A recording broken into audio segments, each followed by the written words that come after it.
Est-ce que tu es curieux de savoir ce qu'est la programmation neurolinguistique, aussi appelée PNL? Tu en as souvent entendu parler comme un outil de changement efficace et tu te demandes comment cela fonctionne précisément. Eh bien, je te comprends, car moi aussi j'aime savoir comment fonctionnent les approches avant de m'engager dans une thérapie.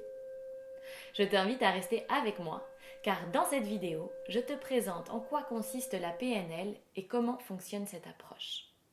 Je m'appelle Lucie Pia et j'accompagne les adultes, les adolescents et les enfants à partir de 4 ans dans leur démarche de changement avec l'hypnose thérapeutique et la programmation neurolinguistique. La PNL est une discipline apparue dans les années 70 et fondée par deux universitaires, Grinder et Bandler.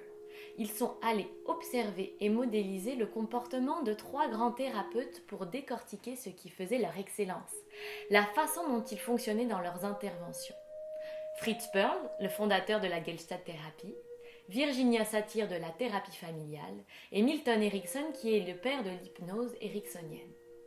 À partir de ces observations, ils ont créé un condensé d'efficacité dans le but de mieux communiquer et d'accompagner le changement. La PNL et toutes ses interventions étaient nées.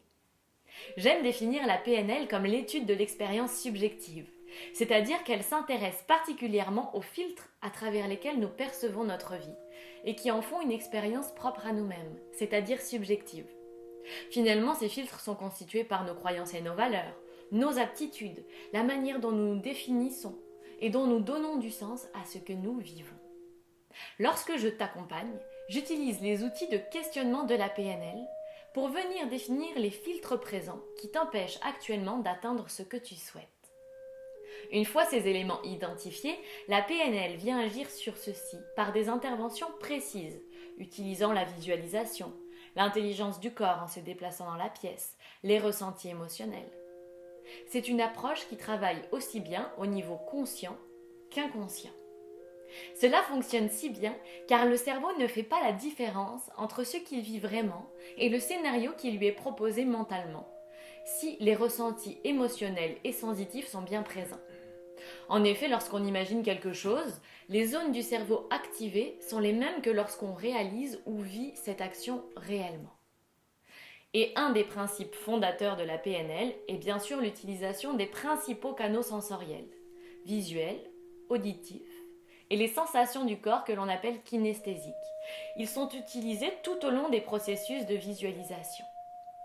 Autre illustration de comment fonctionne la PNL, lorsque tu as une réaction ou un comportement habituel, tu crées une autoroute neuronale dans ton cerveau. C'est-à-dire que tu renforces la connexion entre deux neurones qui participent à ce comportement. Et c'est entre autres pourquoi il est si difficile de modifier une habitude. La PNL, grâce à ses interventions, accompagne le changement des habitudes en favorisant la création de nouvelles autoroutes neuronales, mais cette fois-ci du comportement désiré. Grâce à ces outils, elle amplifie la puissance de ces nouveaux liens, tout en encourageant la répétition du nouveau comportement pour que cette autoroute continue de s'amplifier. Alors si tu as envie de découvrir et d'expérimenter pour vrai la PNL, je t'invite à venir me rencontrer pour partir en exploration intérieure.